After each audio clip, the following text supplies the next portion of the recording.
So then you go to Buds. Yep. You went to Buds right around the same time as Leif and Andrew Paul. I was one class behind them. They were class 241. I was class 242. And then you ended up in SQT with those guys. Yeah. Yep. Yeah. Awesome. Which is like the training after you get through the basic SEAL training, Buds, which is where you do push-ups and all that stuff and do pull-ups and have a boat on your head and all that stuff. And a bunch of people quit. Then you go to something a little bit more advanced called SQT, where you actually learn some SEAL skills. Yeah. And then you check into a team. And then you check into Team 3. Yep, checking in Team 3. And knock out your first platoon as a new guy. What was that like? It was good. It was cool. I checked in Team 3, and it was like, hey, we need some volunteers to go to a driving school. It's an off-road Hummer racing and navigation school. And I was like, how do I get my hand up fast enough for that? And it just worked out great. Like, I literally checked into the team. Isn't the team's ridiculous? It is. I mean, you're 18 years old, and they're like, hey, we're going to send you an off-road racing school for free, and we're going to give you a bunch of money to go there, by the way, so you can buy good meals. Yeah, you're going to go for a month. 2 weeks straight is going to be off-road driving racing, and 2 weeks is going to be navigation. I was like, I literally just, I just come back from Kodiak, Alaska. We were doing our cold weather training. So I was up there. I was gone for a month. Come back legitimately for a couple days. And, my girlfriend at the time was like, oh, you're back. I'm so happy. And then all of a sudden I was like, hey, I'm leaving tomorrow. And, I mean, it was just like, I was just happy. I was like, yes, this is awesome. This is legit. I'm in the teams. Like, I'm getting to do stuff, And went out there. And there's a freaking war going on. Yeah, and I just wanted to be as well equipped as possible. And one of my good bros, Derek Benson, he was killed on Extortion 17.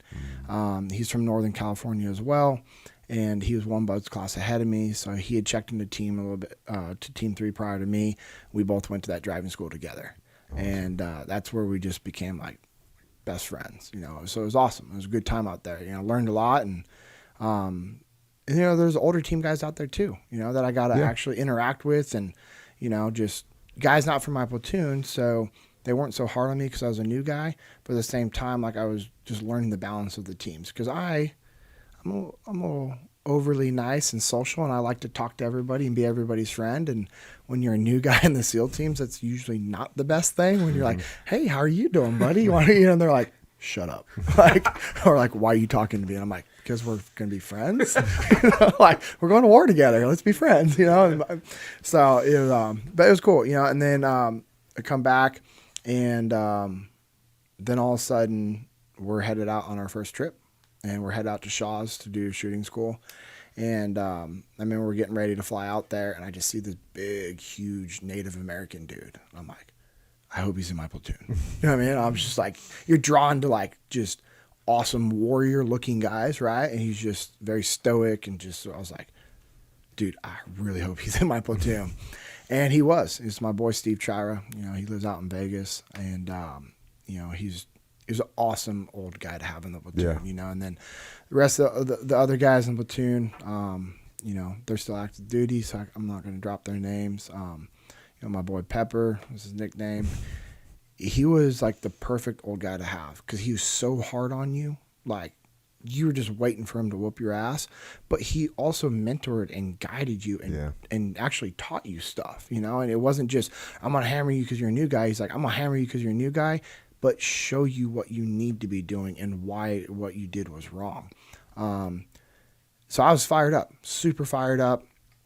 So we go out to the Shaws, your first trip, super overwhelming. You're just a little nervous as it is. And they even told us, like, hey, this is usually a trip where you want it to be halfway or towards the end so you can get a solid grasp for what you're doing and grow.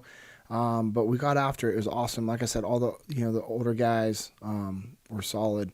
We had a really weak LPO, and he actually got fired on that trip. So that was a little just, a little concerning to me at first. I'm like, okay, my first LPO, and then he's a complete turd.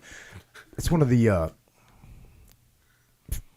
myths of definitely of the SEAL teams is when you're coming in, you think every guy is a hardened combat warrior, and then you get in and you look at some guys and you go, wait a second, that's not who I was thinking I was going to be working with. Yeah. And of course, on the other end of the spectrum, you meet guys where you're like, I want to be like that guy.